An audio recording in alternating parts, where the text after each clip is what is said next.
Hello दोस्तों, क्या tiger Jairam Mahato Sanjay Mehta को बाहर निकाल दिए या संजय मेहता अपने आप निकल गए? क्या बात है उसे जानने के प्रयास करते हैं और उन मुद्दों को बारीकी से जांच करते हैं। और संजय मेहता जेवीकेएसएस नाम की पार्टी भी अपनी बना ली है। पार्टी नहीं, अभी संगठन है। उसे बनाने का क्या रीजन होगा उसे जानने की कोशिश करते हैं, क्योंकि अब चुनाव बहुत नजदीक है। जिसलिए हमें यह जानना आवश्यक होगा कि वे इस प्रकार की गतिविधियों को क्यों अपना रहे हैं। उसे आपके समक्ष अपने विचारधाराओं से बताने की कोशिश करूंगा। और मेरा नाम हुआ अमन। मैं झारखंड के हजारीबाग जिले के छोटे से गांव से रहता हूं और आप सभी का प्यार हमें मिलता रहता है, इसके लिए तहे दिल से धन्यवाद। और प्लीज हमें सपोर्ट करने की कोशिश करें इसी प्रकार। Like subscribe please. दोस्तों, हमें संजय मेहता के पूर्व के समय को देखना पड़ेगा, तभी आपके समक्ष पूर्ण रूप से बताने की कोशिश करूंगा कि वे असल में क्या चाहते थे, क्या नहीं चाहते थे। इसीलिए आज आपके समक्ष साझा करेंगे और वीडियो को अंत तक जरूर देखिएगा, तभी आपको मेन पॉइंट को समझने में आसानी पड़ेगी। क्योंकि आप थोड़ा सा स्किप कीजिएगा तो आप सही जानकारियों को प्राप्त नहीं कर पाएगा। और यह बात सत्य है और मैं सत्य का ही सहारा लेता हूँ, असत्य का नहीं। और चमड़े का मुंह है तो 90% तक सच रहेगा, उसके बाद चमड़े के मुंह से गलती से निकल गया तब हम नहीं कर सकते, उसके लिए माफी चाहते हैं। मगर जो बोलूंगा सत्य कहूंगा। जब वे जेबीकेएसएस में संजय मेहता आए थे तब यह सिर्फ संगठन था। तब इनका विस्तार हो रहा था धीरे धीरे, और टाइगर जयराम महतो का बोलबाला चारों तरफ तक चल रहा था। तब उनकी एंट्री होती है, तब उनकी कोई पहचान नहीं होती। टाइगर जयराम महतो अपने सभाओं में उन्हें बुलाने लगे, बैठाने लगे, और लोग जो उनके करीबी थे, उनके विधानसभा से थे, जो बड़ी से थे, वे उनके भाषणों को उनके स्पीचों को सुने थे। तो उन लोगों ने पैरवी किया कि अब लड़का अच्छा बोलता है या कानून लॉ पढ़ा है, इस प्रकार की बोल सकता है, हमारे इस आंदोलन को आगे बढ़ा सकता है।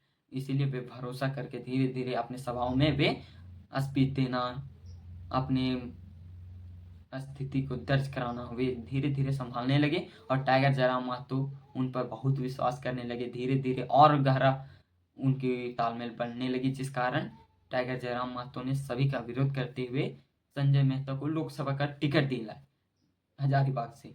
तो वे संजय मेहता खूब मेहनत की और पूरे हजारीबाग लोकसभा का भ्रमण करते हुए, जागरूकता फैलाते हुए टाइगर जयराम महतो की विचारधाराओं को फैला रहे थे।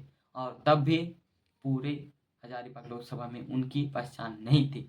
जो अनपढ़ है, जो मोबाइल नहीं देखते, उनकी तस्वीर को नहीं देखे थे, वे पहचानते भी नहीं थे।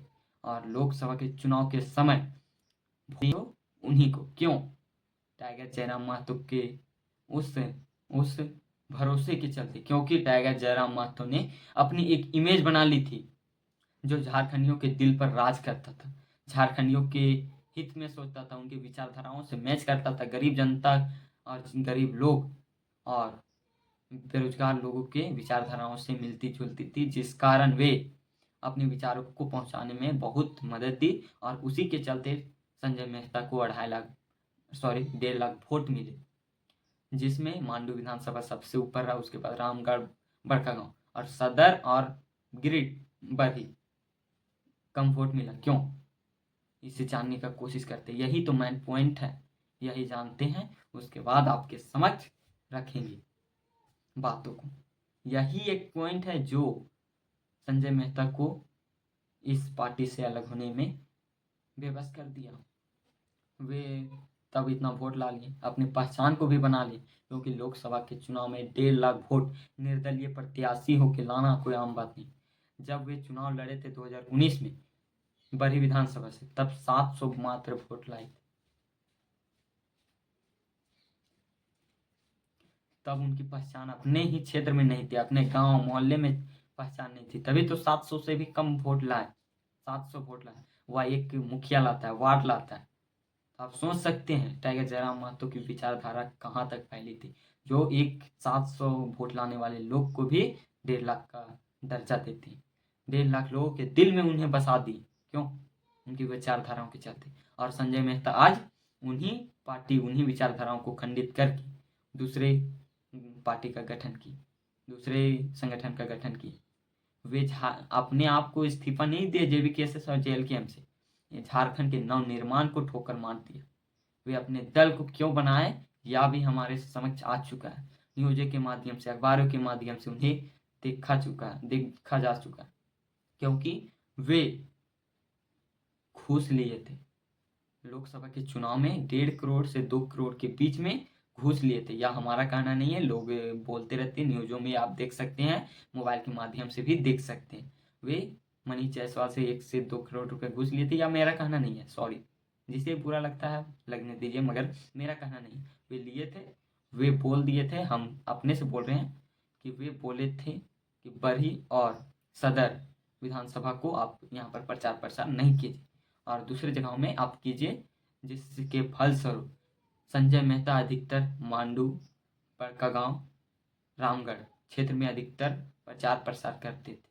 वे अपने बड़े क्षेत्र में नाम मात्र के अपना प्रचार प्रसार करते थे और वे वहीं से बिलोंग करते थे। वहाँ पर अपने प्रचार प्रसार नहीं किया, जिस कारण वहाँ पर सबसे कम मत आए। उसके बाद सदर में आए, तो इससे आप स्पष्ट कर सकते हैं कि वे घूस लिए थे कि नहीं लिए थे। अगर वे घूस नहीं लिए होंगे तो वे अपने क्षेत्र में क्यों वहाँ अच्छी पकड़ थी, वहाँ पर अपने प्रचार प्रसार वैसा क्यों नहीं किया जिससे वे 8,000 के लमसम ही वोट ला सके। टाइगर जयराम महतो की विचारधारा पहुंची थी, मगर चुनाव के वक्त उन्हें जगाने वाला कोई नहीं था, जिस कारण वहां पर मत नहीं मिले। और मांडू विधानसभा में उन्हें 0 मात्र का पहचान था। वहां पर आप आके टाइगर जयराम महतो के साथ, उनके विचारधाराओं के साथ मिलकर यहाँ पर प्रचार प्रसार किए और इतना मत लाएं, तो आप सोच सकते हैं उनके बदौलत आज इस लेवल पर हैं कि आपको 1.5 करोड़ 2 करोड़ दिया जा रहा है, उनको आप ठोकर मार सकते हैं। आप सुप्रीमो बनने की चाह रखते हैं संजय मेहता, और वे उनकी रणनीति थी। और वे जैसे ही लोकसभा का चुनाव खत्म हुआ उसके 2 महीने बाद वे अपने संगठन को खड़ा कर लिए। JVKSS उनका भी नाम पड़ा, झारखंडी सेना का नाम है नहीं पता, मगर वे भी खड़ा कर लिए JVKSS।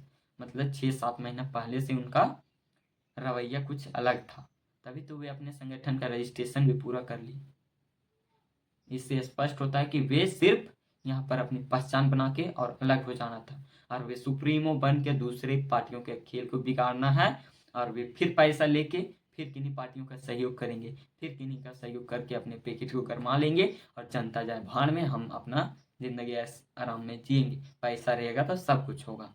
यही सोच के चले हैं, चाहे वह झारखंडी कहीं जाए, चाहे गठम जाए, चाहे नालम जाए, हमको मतलब नहीं है, हमारा कल्याण हो रहा है तो हम आगे बढ़ रहे हैं, तो लोगों का परवाह नहीं है। इसीलिए टाइगर जयराम महतो ने उन्हें भी कह दिया, आप जहाँ भी जाएं सुखी रहें, अपना मेहनत भी करें, संघर्ष करें, तब एक निर्णय ना आए, निर्णय लेने लायक आप बनिएगा। आप सीधा सीधा दूसरे जगह जाएंगे, वहाँ पर निर्णय लेने में असमर्थ रहिएगा। इसीलिए आप मेहनत कीजिए, संघर्ष कीजिए।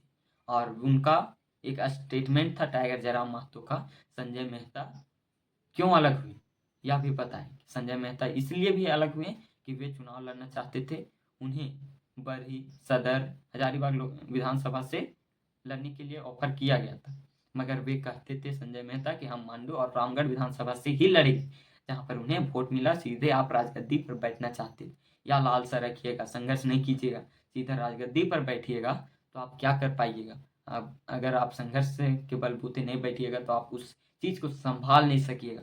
इस चलते टाइगर जयराम महतो ने कहा कि आप अपने क्षेत्र में प्रचार प्रसार कीजिए, अपने जो वहाँ से फॉर्म लिए हैं उनको मनाइए और उनको एकजुट कीजिए कि हमें लड़ने दीजिए, आपको लड़ा देंगे, कोई दिक्कत नहीं। उसी चलते उसके बाद संजय मेहता अपने आप को इस्तीफा दिए इस पार्टी से, और वे अपने संगठन को कुछ ही दिनों में बना लिए। तो आप उनका नीति कहिए या रणनीति कहिए, आप पर डिपेंड करता है। ऐसे नेताओं को चुनना नहीं है, और JVKSS इन नेताओं को बहिष्कार करती है, क्योंकि यह एक झारखंडी पार्टी है, झारखंड के हित में सोचती है, यहाँ के नीति नियम, स्थानीय नीति नियोजन नीति को बनाने के लिए आई है, यहाँ के हक अधिकार को दिलाने के लिए आई है। इसलिए यहाँ पर नो दलाली, गैर कानूनी ढंग से जो करेगा उन्हें इस पार्टी से निष्कासित किया जाएगा, और यह सत्य है। और अगर आपको झूठ लगता है तो आप अपने आप में जांच के सोचिए कि यह सत्य है कि झूठ है। और वीडियो कैसा लगा, इंफॉर्मेशनल लगा होगा तो वीडियो को लाइक और चैनल को सब्सक्राइब कर दे, ताकि इसी प्रकार का सपोर्ट हमें भी मिल सके और इसी प्रकार वीडियो क्रिएट करने में भी मदद मिल सके। जय हिंद, जय झारखंड, जोहार झारखंड, धन्यवाद।